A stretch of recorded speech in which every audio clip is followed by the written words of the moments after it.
Hey, salut la Yugisphère. Alors aujourd'hui, on se retrouve enfin pour le tuto sneak peek. Non, pas tuto moustache, tuto sneak peek. C'est la 4e vidéo. Alors là, on va découvrir encore une fois comment on ouvre des boosters de Yu-Gi-Oh! En scellé, enfin pour faire un scellé ou une sneak peek, hein, les deux termes sont existants, qui va vous permettre de savoir reconnaître dès le départ quand vous ouvrez un booster des cartes qui vont être intéressantes, savoir les sélectionner. Ça vous sera utile pour vos prochains événements sneak peek, enfin je l'espère que ça vous sera utile, quand vous pourrez vous dire que voilà, une carte d'archétype, on la joue pas hein, souvent, les cartes d'archétype qui sont des cartes pour un archétype qui est déjà sorti sur des sets précédents, en général vous n'aurez quasiment jamais l'occasion de jouer cette carte, parce qu'elle sera injouable. Ça c'est un exemple. Si ça vous convient pas juste cet exemple, retrouvez la suite de la vidéo où je vous montre en ouverture un petit peu ce qu'il en est. Alors on se retrouve pour la 4e vidéo pour vous montrer comment on peut monter un deck en sneak peek. J'espère que les 3 premières vous ont déjà pas mal indiqué, vous en été utile de savoir comment on sélectionne ces cartes dans une sneak peek. Donc hop, un diluteur capteur, donc lui on va 1006. On n'hésite pas. Arme noble, type archétype, très difficile à jouer. Les livres pierres, on va voir si on a l'autre copain et si on a aussi éventuellement un monstre rituel et une magie rituelle, sinon on ne va pas s'en servir. On va découvrir la hausse de pH, donc ça, on va pas se poser la question, vous la jouez. C'est chaque joueur doit envoyer une carte depuis sa main au cimetière pour déclarer une attaque. Je peux vous dire que ça ralentit beaucoup le jeu de votre adversaire et ça le fait hésiter. On va découvrir aussi un super dragon fût solaire aux yeux galactiques. Il nous demande 2 monstres lumière, un monstre avec minimum 2000 d'attaque inclus. Donc 2 monstres lumière, là ça va être quand même assez compliqué au niveau des cartes qui sont sorties. Je sais même pas si on a un monstre lumière avec minimum 2000 d'attaque. On va découvrir, peut-être on va découvrir. Donc Sparta Croisédia, on va espérer d'avoir le crawler. Le patchwork, on va pas en faire grand chose. L'Erzatz, comme d'habitude, je pense qu'on va pas en faire grand chose non plus. On va voir le Dino Lutteur. Donc le Dino Lutteur Capo, etc. On le joue, 1008 d'attaque, il n'est pas destructible au combat tant qu'il est en position d'attaque, il passe en position de défense s'il a été attaqué. C'est plutôt bien. Donc on découvre un 2e livre pierre, oulala, une barrière d'invincibilité. Donc là, on va pas pouvoir la jouer non plus. Le dragon agave, lui, on risque de pouvoir le jouer. On espère pouvoir le jouer. Le stade géant, je vous le mets clairement, parce que sur les 4 premières vidéos, on s'en est pas servi. On a eu une fois un Gokipol, on aurait pu éventuellement le jouer.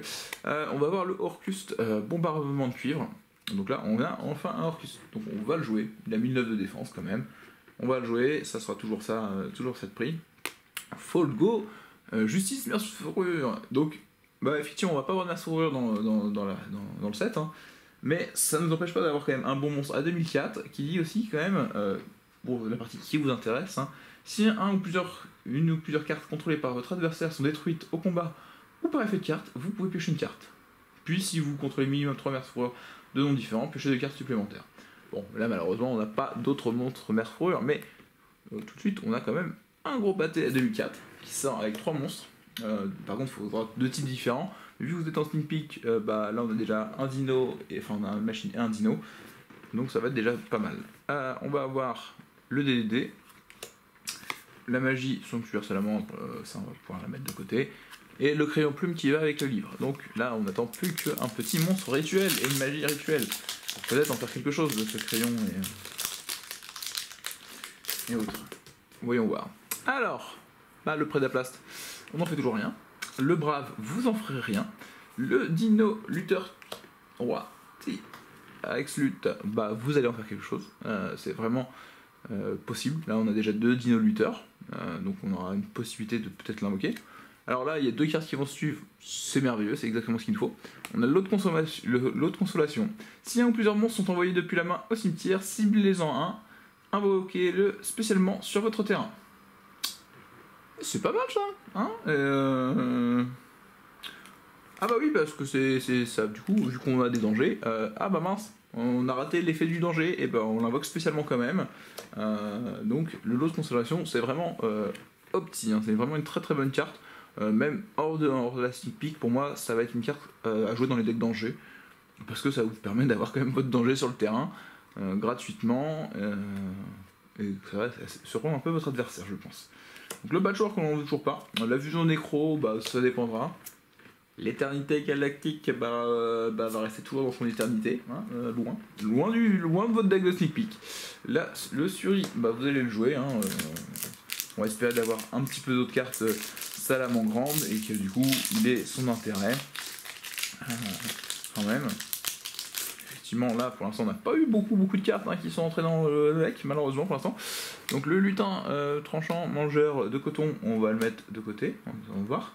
Là on l'a le monstre Orcus, hein. On peut le jouer celui-là, donc on va le jouer. On a pour l'instant qu'un salamand grande, donc on va le mettre de côté. Pour l'instant le cadeau quand même, parce qu'il faut en avoir au moins 2 ou 3 pour que ça devienne intéressant. Là on a le crawler croisédia, on va pouvoir sortir Sparta. On va pouvoir faire des invocations d'extra les amis. On va pouvoir faire des invocations d'extra. Là on va découvrir le Spartiate Horloge. Alors lui, il nous demande 2 monstres Cybers, donc pour l'instant on les a pas. Mais ça peut venir, hein, ça peut venir. Si on a une petite vouivre, ça pourrait le faire. Si cette carte est invoquée par lien, vous pouvez ajouter Signet Fusion depuis votre deck à votre main. Si un ou plusieurs monstres invoqués spécialement dans une ou plusieurs zones pointées par cette carte de tête, vous pouvez cibler un monstre Cybers de max niveau 4 dans votre cimetière, invoquer spécialement, mais annuler ses effets. Et aussi, vous ne pouvez pas invoquer spécialement de monstre fusion exclu depuis l'extra deck le reste de ce tour. Donc ça nous permet, si on arrive à l'invoquer, de permettre de faire pas mal de petites choses avec. De invoquer des Cybers, c'est pour accélérer vraiment l'invocation des fusions Cybers.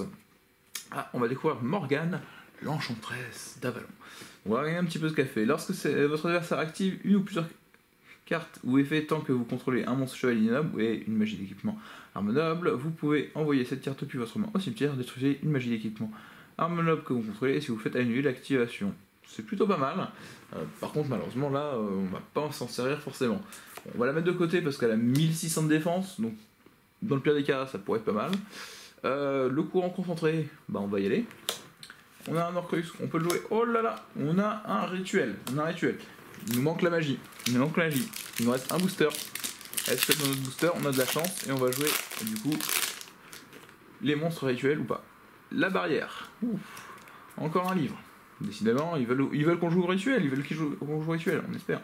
Brave Galactique. Oh, on va découvrir la Signet Fusion, qui est tutorisable par notre ami Spartiate. Donc c'est vraiment pas mal, en utilisant des monstres depuis votre main ou terrain comme la Signet Fusion. Et si vous ne contrôlez aucun monstre dans la zone monstre extra, vous pouvez aussi bannir un monstre cyber de votre cimetière comme matériel de fusion. Donc ça on va voir, parce que c'est pas sûr qu'on puisse le jouer. Ah, lui, je vais vous le conseiller, le duo dragon du tonnerre. Donc lui, il va nous demander quand même d'avoir un monstre dark et un monstre light à bannir. On a un monstre light là. Et ça va être compliqué de l'invoquer du coup. Parce qu'il faudrait qu'on arrive à défausser ce monstre light, ou le mettre au cimetière. Donc là, dans ce que vous allez avoir la difficulté à faire, c'est probablement jouer crayon plume. Pour avoir des monstres light dans votre deck, étant donné que on a le lieu dragon. Moi on va jouer Diana du coup si on met des monstres light. Le protecteur on va pas la jouer, ni le lutteur on va le jouer. Et du coup on a quand même 3 livres, 3 crayons, 2 crayons, on a le monstre rituel et on n'a pas un seul magie rituel dans les boosters qu'on a ouverts. C'est triste. C'est triste. Donc là, pour pouvoir jouer quand même le duo dragon dans ce deck là, qui est quand même un des gros beaters, je vais vous obliger à jouer le crayon plume pour avoir un monstre lumière à avoir dans votre cimetière, parce que c'est à peu près votre seul monstre lumière. Sinon vous avez le brave galactique, mais si cette carte est dans votre main, vous pouvez révéler un monstre photon. Ah non, on n'en a pas pour l'invoquer spécialement, donc sinon c'est 2 sacrifices pour ça, ou attendre de pouvoir peut-être défausser. Ça devient compliqué. Donc là, on va regarder un petit peu ce qu'on a, parce qu'on n'a pas eu assez de salamandre grande pour jouer ça. Ce qui est compliqué, du coup. On a 5, 10, 15, 16. Là, on est à 16. Hein. Là, on va falloir qu'on rapièce un peu le deck. Du coup, on va rentrer la 1500-1500. Hein. Ça fait 16. On va être obligé, on va jouer le gros body, on va être obligé de rentrer ça. Et vous voyez, on n'a même pas un monstre fusion à invoquer, hein, donc là vous êtes vraiment limite embêté, parce que on a vraiment soit on va rentrer un patchwork, voilà, vous allez rentrer le patchwork pour arriver à la 20e. C'est vraiment compliqué là, c'est vraiment compliqué. Alors évidemment vous auriez pu éventuellement rentrer le livre pierre et la salamandre juste pour dire ouais je spé l'un et deux, mais ça va pas franchement aller très très loin quoi, ça va pas vous aller très très loin. Donc voilà, donc là vous êtes, je pense dans les decks, les 4 decks, bah, c'est pas forcément le meilleur non plus, c'est pas le meilleur. Je pense que les deux premiers étaient bien plus poussés, bien plus intéressants, et avaient le plus de potentiel pour gagner éventuellement une sneak peek. Voilà, bah c'est la fin un peu de cette présentation des cartes du coup. Et bah c'est fini, c'est triste, c'est triste. Cette série de 4 vidéos sur des ouvertures de boosters façon sneak peek est terminée. J'espère que ça vous a plu, j'espère que vous avez trouvé ça intéressant. Et puis voilà, si vous n'avez pas tout compris, vous pouvez retourner sur la première vidéo, la deuxième vidéo, la troisième vidéo, ou même revoir celle-ci pour recomprendre un petit peu comment on voit un peu les cartes directement. On va se dire voilà, ça c'est pas jouable quoi, on sait que c'est pas jouable quand on connaît un petit peu les sets. Et puis j'espère que on se retrouvera peut-être ensemble sur une sneak peek un de ces jours, hein, parce que moi j'ai souvent l'habitude de les jouer, hein, ces événements, c'est à peu près les seuls événements que j'ai l'habitude et la possibilité de jouer. Donc vous me retrouvez sûrement hein, sur la prochaine sneak peek en janvier, ou sur un deck scellé, hein, ça j'aime bien aussi, hein, les decks scellés. C'est stratégique, voilà, c'est intéressant. J'espère que vous aussi vous trouverez ça intéressant. Si ça vous intéresse, n'hésitez pas aussi à aller regarder peut-être les vidéos qu'on avait fait chez Konami avec Lama Crasher, Alex Yuki, Doc7, voilà. Je sais pas si vous connaissez Doc7, mais voilà un mec comme ça qui fait 2-3 vidéos depuis quelques années. Lama Crasher pareil, hein, il fait quelques vidéos depuis quelques temps. C'est des petits youtubeurs hein, qui font un petit peu du Yu-Gi-Oh de temps en temps. Si ça leur prend. Et sinon vous avez aussi la Team Xseed hein, qui nous avait fait des vidéos à ce moment-là, c'était un super moment. J'ai l'impression qu'ils vous avez bien apprécié les moments. Parce que sneak peek c'est fun, on est là pour jouer, voilà, vous voyez, vous avez bien vu hein, sur les 4 vidéos, on est là sur des decks très fun, hein. On n'est pas sur un truc explosif, parce que c'est pas possible de construire un truc complètement explosif. On peut créer des choses un petit peu fortes, je dois avouer que moi ce que j'avais joué durant cette sneak peek, j'avais des decks où j'avais réussi à faire des combos très puissants, qui faisait qu'en fait je pouvais quasiment en continu recycler mon deck en utilisant soit l'Amazon de ban, soit utilisant les effets de salamandre grande. Effectivement, du coup, c'était un petit peu fort. Mais on n'a pas forcément toujours cette chance d'avoir ça en ouverture. Donc, voilà. Pour vous, je pense que là, ça va être la fin. Et puis que c'est l'heure du duel.